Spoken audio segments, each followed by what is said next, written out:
Pronto. Bom dia, igreja querida. Que alegria estar aqui com vocês, casa cheia. Que alegria, que gratidão. O Senhor é bom. Você está sendo abençoado já nessa manhã? Que bom. Querido, você pode abrir a sua Bíblia no Evangelho de Lucas, capítulo 15, por favor? Verso 11.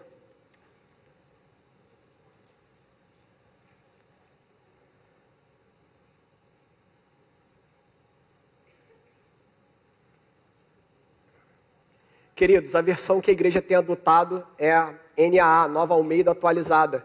Mas com a devida licença, eu tenho lido com os adolescentes a NBV, Nova Bíblia Viva, português. Então, se você quiser acompanhar botando nessa versão, que eu acho que é uma linguagem mais fácil deles compreenderem. E como, graças a Deus, a gente está com bastante deles aqui hoje.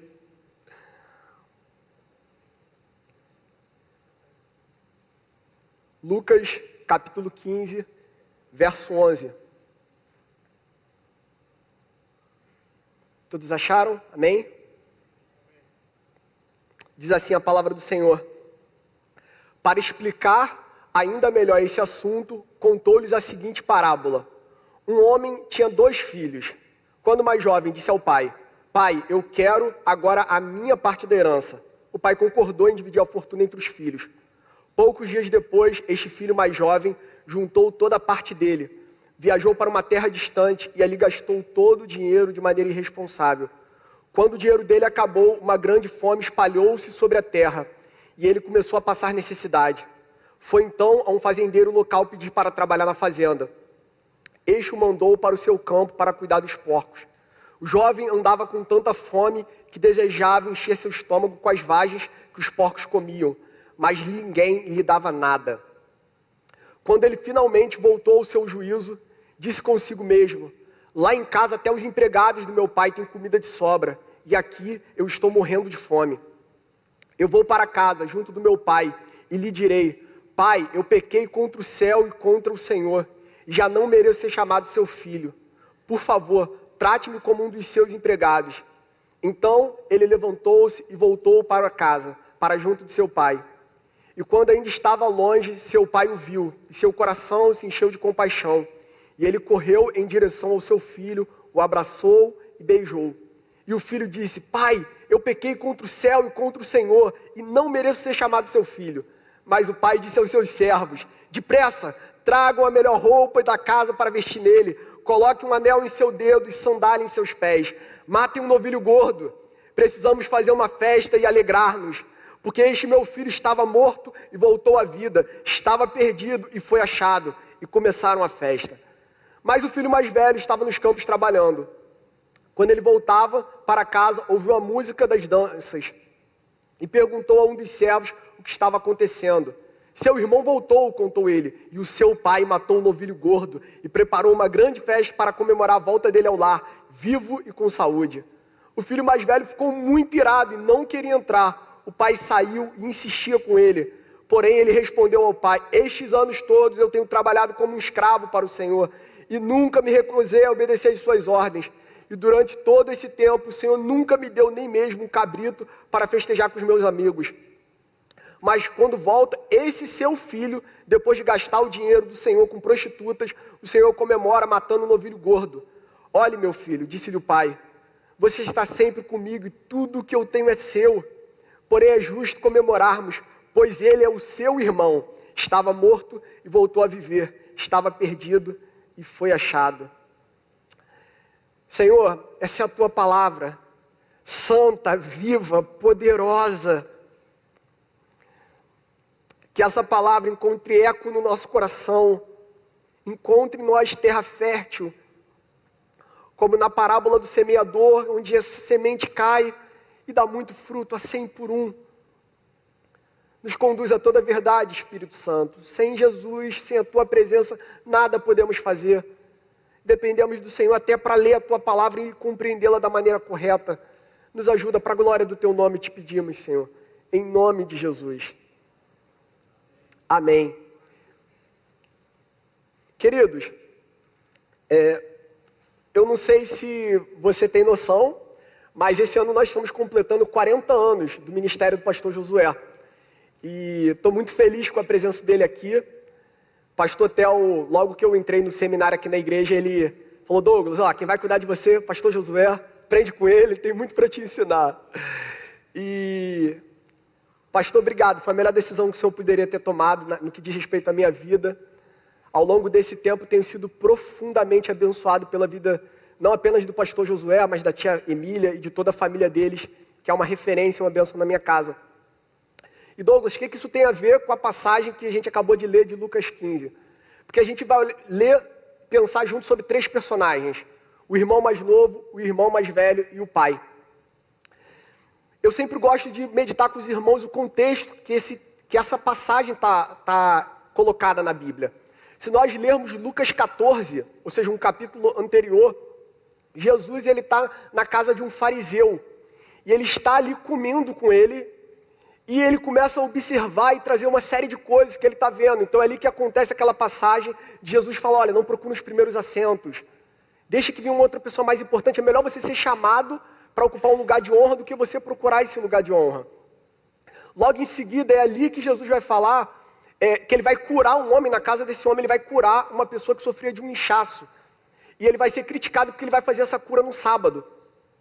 Ato contínuo, Jesus vai falar daquele grande banquete, onde ele manda, o senhor da festa manda os seus empregados saírem, localizarem, chamarem os seus convidados, e um diz: não, eu não posso ir, eu acabei de casar. E o outro responde: não, eu também não posso ir, porque eu acabei de comprar um campo, e eu preciso ainda ajeitar aqui. O outro fala: olha, eu comprei uma junta de bois. Então cada um apresenta uma desculpa para que ele não fosse ao banquete. Então o senhor da festa diz: olha, vão pelas ruas, vão achando todo mundo que quiser. Então eles vão aos deficientes, moradores de rua, pessoas em necessidade, e trazem para esse banquete. E ainda nessa passagem de Lucas 14, Jesus vai falar de quem não renunciasse a tudo quanto tinha não poderia ser um seguidor dele. Então ele entra em Lucas 15, e o capítulo de Lucas 15 começa com Jesus sendo criticado. E por que ele era criticado, meu irmão? Porque a Bíblia diz que havia o hábito de pessoas de má fama procurá-lo.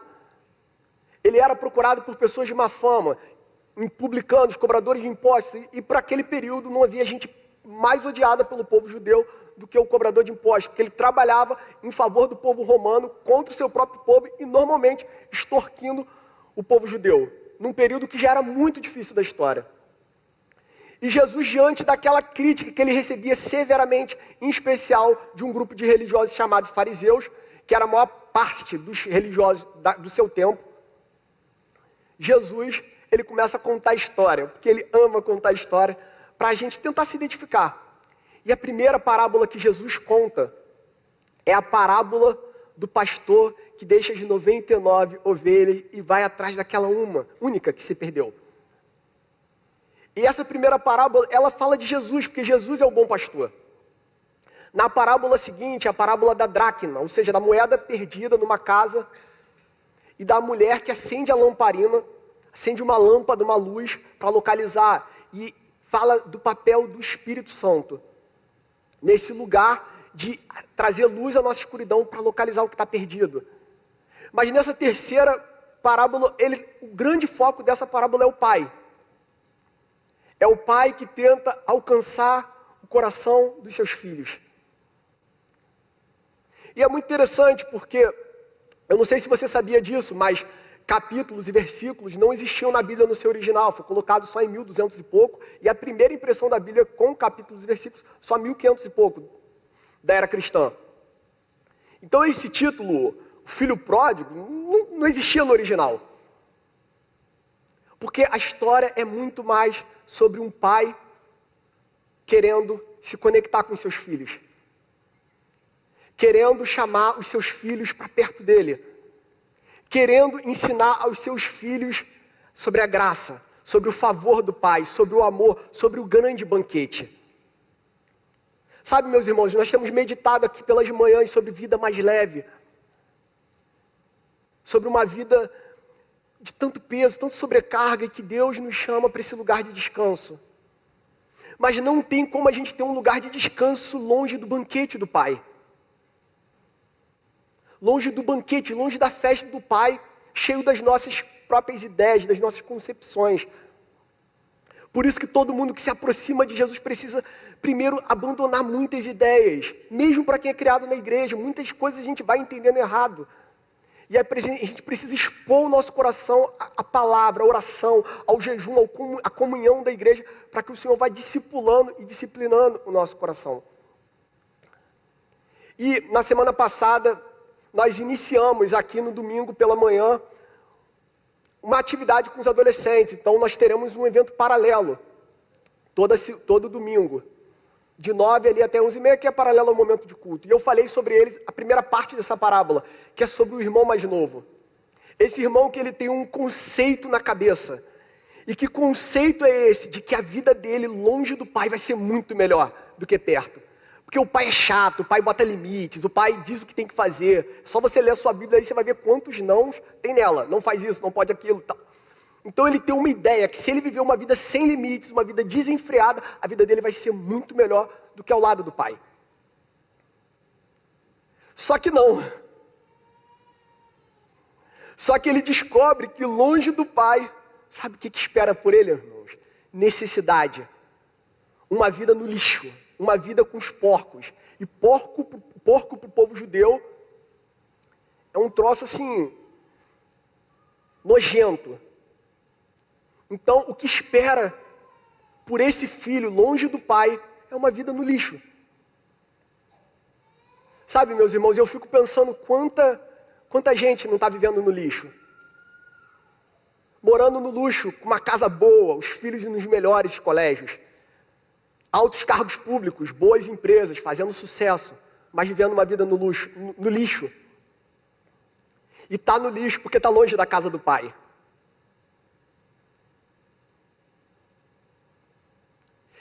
Na primeira parábola, o pastor vai atrás das ovelhas.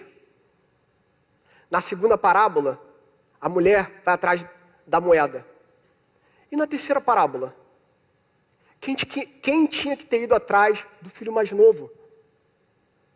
Porque se fosse para o pai ir, e o pai é uma tipologia de Deus, ele tinha ido. Esse papel era do irmão. Esse papel era do irmão mais velho.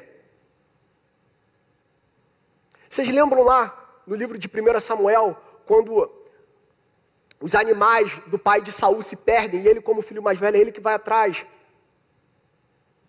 Porque todo esse processo também é um treinamento do pai para o filho mais velho, porque ele provavelmente vai ser o sucessor. Se ele ficar vivo, ele vai ser o sucessor dos bens do pai. Então, quem tinha que ter corrido atrás do irmão mais novo era o filho mais velho.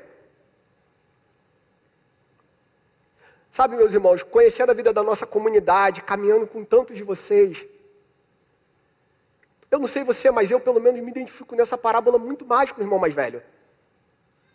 Nunca vivi uma vida louca, longe de Deus. Sempre tentei ler minha Bíblia, orar, buscar o Senhor. Toda vez que eu leio a Bíblia, eu me identifico muito mais com os religiosos, com o fariseu, do que com o filho mais novo. Só eu que sou assim, ou você também é assim? Meus irmãos, Deus tem muito para fazer nessa comunidade. Tem muita gente que era para estar aqui, meus irmãos. E que é papel meu e seu ir atrás. Não é gente de outra igreja, não, é batizar gente aqui, meus irmãos. Eu comecei falando do pastor Josué, está completando 40 anos esse ano de ministério. Meus irmãos, olha o tamanho desse templo. Cabe 1.200 pessoas aproximadamente aqui dentro. Tem muita gente que é para estar aqui. Olha, eu não sei você, mas lá em casa, a gente tem tido um sonho. A gente vai encher essa igreja de adolescente e criança, meu irmão. Essa igreja vai ficar lotada, eu lamento te dizer, que é bem capaz de você chegar aqui daqui a um tempo e não vai ter o seu lugar que você sempre sentou por ano, vai estar preenchido. Porque vai ter gente aqui, gente que chegou mais cedo. Se você não chegar 15 minutos, 20, você não vai achar lugar no estacionamento. Porque essa igreja vai estar cheia da presença de Jesus. Meus irmãos, quem conhece o pastor Josué sabe que ele nunca construiria esse templo. Como ele mesmo disse para o conselho dessa igreja por anos. Se vocês quiserem construir um templo, acha outro pastor que eu não vou fazer. Mas Deus o conduziu por esse lugar e eu tenho certeza, convivendo com ele, que foi Deus mesmo e o conselho dessa igreja para construir uma estrutura tão grande. Esses bancos precisam estar cheios dos nossos irmãos que ainda estão perdidos na escuridão, meu querido. Gente perdida no lixo, gente do teu trabalho, da tua faculdade, da tua escola. Gente que precisa encontrar com Deus, que é o amor, assim como você encontrou. Eles não podem estar se perdendo no lixo enquanto a gente está aqui na casa do Pai, trabalhando como escravo, porque não foi isso que o Pai pediu. Não foi isso. O coração do Pai não arde pelo nosso trabalho, até porque Ele nem precisa dele. O coração do Pai bate por filhos e filhas. Filhos e filhas que muitos deles ainda estão na escuridão. Meu amado, e onde que está essa escuridão? Do teu lado, do meu lado, na nossa vizinhança, no condomínio. E eles olham para a nossa vida e esperam ver em nós um espelho do reino de Deus, do amor do Pai. E que se manifesta e toma forma em nós, nas nossas atitudes, no nosso dia a dia, na maneira como a gente estuda, na maneira como a gente fala, na maneira como a gente trata o nosso cônjuge, como a gente trata os nossos pais. E nada, meu irmão, minha irmã, nada pode ser um empecilho para que pessoas se convertam nesse lugar e tenham um encontro com a verdade. Nada. Meu irmão, minha irmã, o que a gente precisar fazer para que pessoas ouçam a palavra de Deus, se encontrem com Jesus, tenham um vislumbre do amor do Pai, a gente precisa fazer. Se a gente vai pintar essa igreja de preto, rosa, amarelo, branco, se vai apagar a luz, acender luz, aumentar som, baixar som, botar rock, reggae, o que a gente tiver que fazer para que pessoas encontrem com o amor do Pai, a gente precisa fazer. Você crê nisso, meu amado? Minha irmã, nada pode ser um limitador, porque esse é o coração do Pai. Ele quer os filhos de volta em casa, e todo ser humano foi criado à imagem e semelhança do seu Criador. O Pai criou filhos, e o Pai não criou filhos para o lixo. Eu tenho falado com alguns pais, o seu testemunho não pode ser um desestimulador para o seu filho querer vir à igreja. Você gritar com eles, usar de palavras grossas, brutas, violentas, não pode ser um empecilho para que o seu filho ame e deseje estar na igreja. Porque a nossa vida é a televisão que os nossos cônjuges e filhos veem.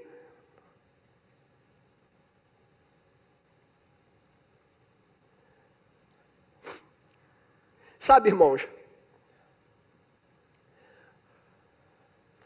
quando a parábola ela segue com esse filho se dando conta de que ele está no lixo. Não porque o irmão foi atrás dele, mas porque a necessidade bateu a porta. E em dias como os nossos, a necessidade está batendo na porta de muita gente. Necessidade financeira, emocional, educacional de todo tipo. Famílias estão sendo destruídas, indo à ruína. E se você vê a estatística do divórcio entre o cristão e o não cristão, é a mesma. Ou seja, nós não estamos refletindo ainda o amor, a vida do Pai. Mas aqui dentro, meu irmão e minha irmã, a gente se reúne aqui para fazer diferente. Para amar mais, para servir mais, para se doar mais. E o texto ele continua dizendo que esse filho, olha que loucura, ele volta para casa dizendo, eu vou falar para o meu pai, pai, eu não sou digno de ser chamado teu filho. Porque antes ele se achava ainda. Antes ele achava que era alguma coisa. E quando ele... É muito curioso, eu não sei se você reparou isso nessa parábola, porque quando ele chega e fala isso para o pai, pai, eu não sou mais digno de ser chamado teu filho, trata-me como um dos seus empregados. O pai nem responde o que ele falou. Filho, é verdade, agora você fala nada. Ele só olha e fala depressa. Visto ele com a melhor roupa, põe um anel no dedo, e anel é significado de autoridade, pertencia a uma família. Era através do anel que ele selava negócio, então você está autorizado, está de volta à família. Põe a sandália nos pés, porque só andava descalço que era escravo. Então você não é um escravo, você é filho. E ali ele põe uma sandália. Mas meus irmãos, quando o irmão mais velho chega, ele não celebra isso. Ele não celebra esse irmão que foi restaurado. Ele não celebra. A Bíblia diz que ele fica indignado e se recusa a entrar. E se você reparar a parábola, ela acaba sem explicação. Ela acaba com o pai dizendo, olha, seu irmão morreu, mas voltou à vida. E não fala a verdade, pai. Realmente o senhor tem razão, me perdi. Acaba assim. Sabe, meus irmãos, Deus tem tanto para fazer em nós e através de nós. Sabe, pastor Josué, olhando o senhor aqui, sempre tenho falado isso para o senhor e para a tia Emília, vocês são uma referência para a nossa casa. Literalmente agora eu estou na casa do senhor, né? Eu acho muito interessante ir por alguns locais e ouvindo histórias, né? E outro dia eu estava participando de uma reunião de pastores de várias cidades e a pessoa falou assim, pô, você é da Betânia? Eu falei, sou sim. E na hora, o pastor que estava liderando a reunião falou, olha, ficou muito constrangido, muito emocionado. Assim, eu sou muito grato a Deus pela vida da Betânia, eu sou muito grato a Deus pela vida do pastor Josué. Quando pouquíssima gente queria apoiar a plantação da minha igreja, ele nem me conhecia. E ele falou, quando você precisa, me honrou, colocou por muito tempo dinheiro para abençoar a plantação da minha igreja. Quando eu ouço esse tipo de história, pastor, meu coração fica muito constrangido. Porque quem convive com o Senhor sabe o quanto o Senhor colocou aqui nessa igreja. Da sua vida, do seu tempo, da sua família. E eu oro a Deus para que Ele dê para a gente visão, condições, saúde, disposição e foco para dar sequência a esse legado de caráter, de integridade e de preocupação com tanta gente perdida, como o Senhor, durante o seu tempo de ministério nessa comunidade, à frente da liderança dessa igreja, botou tanto recurso para que gente fosse alcançada, para que esses filhos perdidos fossem salvos. Muito obrigado por isso, pastor. Sabe, irmãos, eu acho muito curioso a visão que algumas pessoas às vezes têm na nossa comunidade, principalmente irmãos de outras comunidades. E numa dessas reuniões outro dia, eu nem contei essa para o pastor Theo, a pessoa falou para mim, pastor, eu gosto muito do pastor Theo pregando, era um senhor já, um pastor senhor, eu gosto muito do pastor Theo pregando. Para mim, ele é um dos melhores pregadores de Niterói. Só tem um problema, a conversa foi mais ou menos assim, pena que ele é comunista. Aí eu falei, meu, pastor Theo, não, aquilo, você sabe o que é, né, Dom? Eu falei, olha, não se conhecia, estava se conhecendo há pouco. Eu falei, olha, eu vou te dizer uma coisa, o senhor não me entenda mal não, mas eu tenho uma alegria enorme no meu coração. Eu não sei em quem o meu pastor vota. Porque ele carrega uma verdade no coração dele e ele tomou muita pedrada por isso. Que é nenhum partido político vai dizer quem é irmão ou quem não é irmão, quem Jesus lavou pelo sangue dele. Ninguém tem esse direito. É a cruz, é o sangue de Jesus. E é essa a mensagem dele. A pessoa, era isso? Eu falei, é isso. É isso que ele acredita. Que quem crê em Jesus como Senhor e Salvador, entrega a sua vida para Ele, pertence ao Senhor. E não é uma ideologia política que vai dizer o contrário, não é um partido político que pode dizer o contrário, quem é e não é meu irmão. Em nada. Qualquer um, meus irmãos, e é isso que tem sido o coração do conselho, da visão da liderança dessa igreja. Qualquer um que tenha fome e sede, pode encontrar aqui a palavra de Jesus para saciar a sua fome. Não importa se você é capitalista, comunista, heterossexual, homossexual, se você é casado, divorciado, recasado, se você tem fome da palavra de Deus, a nossa oração é para que aqui você encontre a verdade do Evangelho, amor, graça, compaixão, misericórdia, favor dos céus, para te ajudar a caminhar à luz da palavra de Deus. E repito, para a gente encher essa casa de gente perdida que em Jesus encontra salvação.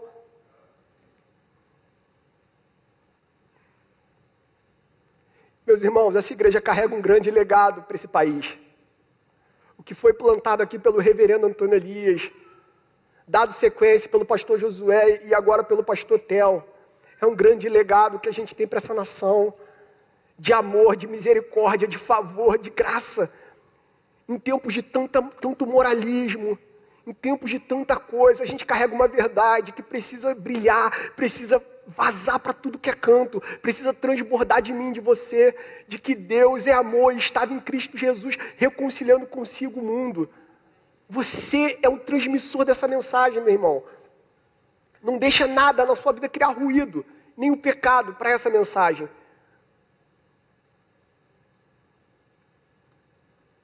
Eu gosto muito de uma música da Hillsong, que é uma banda australiana, para quem não conhece, embora eu acredite que a maioria que conheça, chamada Soul e Why. E ela encerra com uma expressão que eu amo. Quando ele vai cantando sobre várias características de Deus e da criação, ele fala que Jesus é aquele que não deixa ninguém para trás.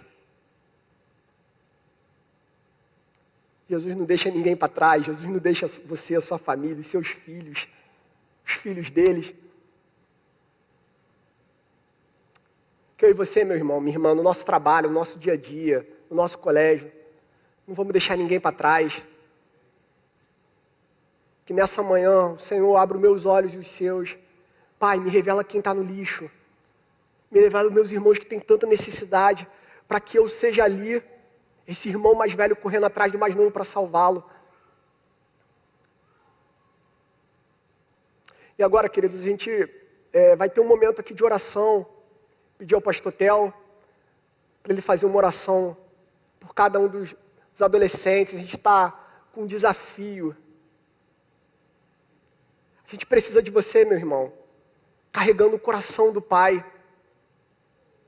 O coração do Pai. Como é que a gente faz para alcançar gente? Para transmitir o amor de Deus? Você pode começar aqui orando, investindo. Quero contar uma última história antes de encerrar. Todo retiro é um desafio financeiro. Quem aqui já se envolveu com o retiro sabe disso. E uma senhora aqui da nossa igreja constrangeu muito o meu coração. Ela me procurou, falou: Douglas, eu quero dar uma oferta, uma matrícula, quanto custa? Tanto. Falei: mas para quem? Ela falou: o Senhor me visitou, falou comigo que isso aqui é para eu abençoar a vida de um adolescente, porque quando eu era adolescente, alguém pagou para mim, Deus falou para mim que chegou o dia de eu repetir o que eu recebi, de eu passar para frente. Será que não chegou o seu dia, meu irmão? De passar para frente, o tanto que você já foi abençoado de diversas maneiras. Temos um grupo tão lindo crescendo nesse lugar. Ora ao Senhor como você pode se doar mais, servir melhor de coração. Porque aqui a gente não faz nada na força do braço, da marra, mas é tudo na oração e na dependência do Espírito. Amém, igreja? Gostaria de chamar aqui à frente, se você pudesse colocar de pé, por favor. Gostaria de chamar aqui à frente os adolescentes e os seus pais também. Se os pais puderem ficar atrás dos filhos, por favor. Pastor Theo.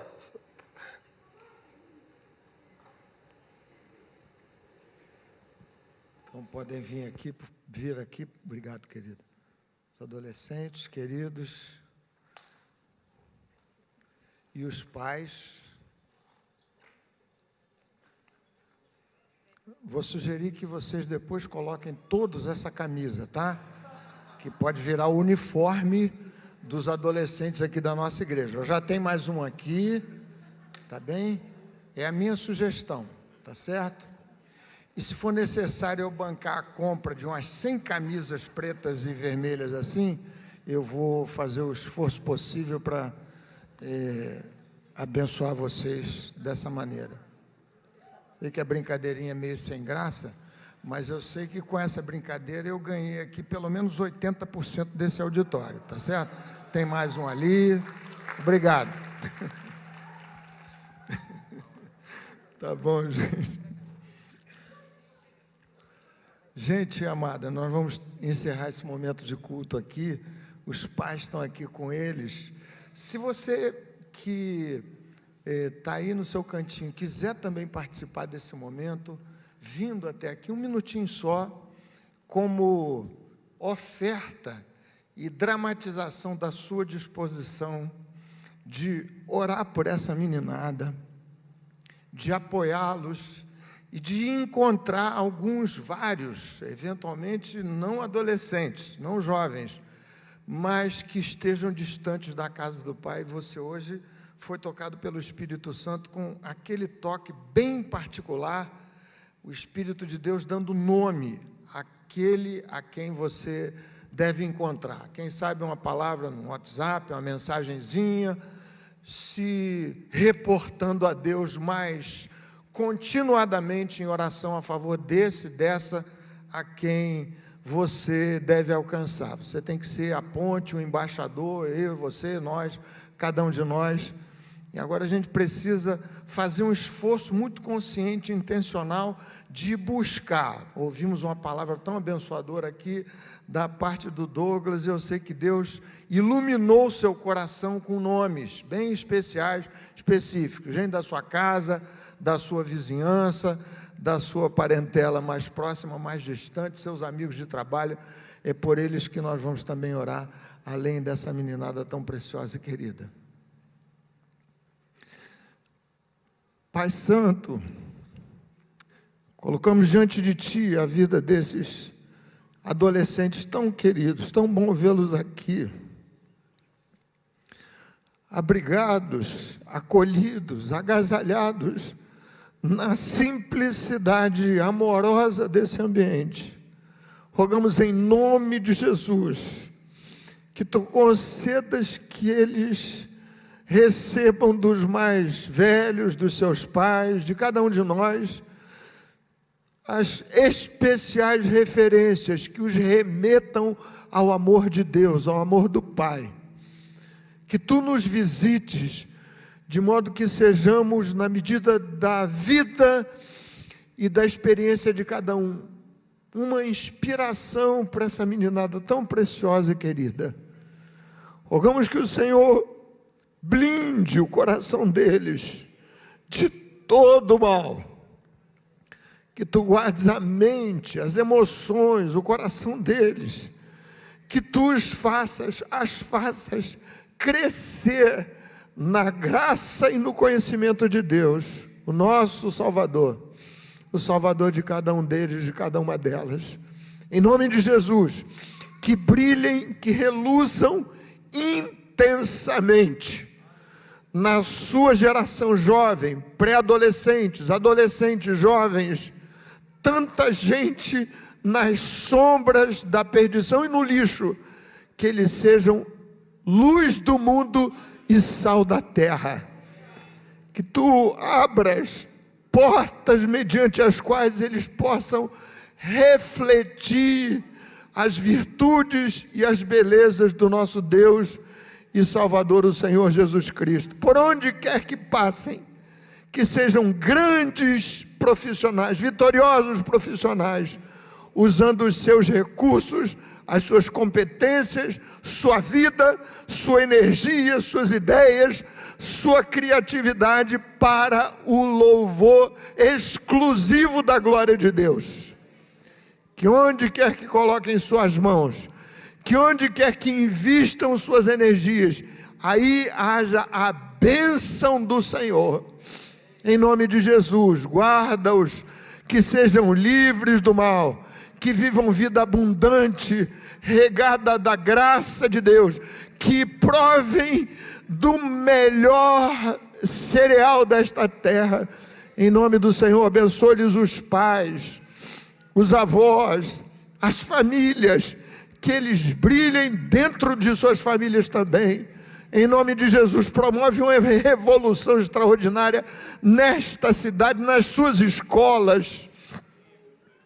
Ó Pai, e quanto aos demais que se apresentam aqui também, dá-nos a graça, a sabedoria, a inteligência para irmos buscar com a palavra o amor, Senhor, de modo que tantos que estão à nossa volta, perdidos, distantes, sejam encontrados, voltem para os braços fortes do nosso Deus. Senhor, há pedidos aqui que referem-se a enfermidades, a portas fechadas, a situações dramáticas. Rogamos em nome de Jesus que a Tua mão nos visite, e visite esta comunidade de maneira muito poderosa, hoje mesmo. Louvado seja o grande, precioso, bendito, eterno nome do Senhor Jesus e do nosso Deus, o Pai Todo-Poderoso. Irmãos e irmãs, que a graça do Senhor Jesus, o amor de Deus, o Pai eterno e todo-poderoso, as incomparáveis consolações e o poder do Espírito Santo estejam conosco, com estes adolescentes, estas queridas adolescentes, seus pais, suas famílias, com todo o povo de Deus, agora e por todo sempre. Amém. Amém.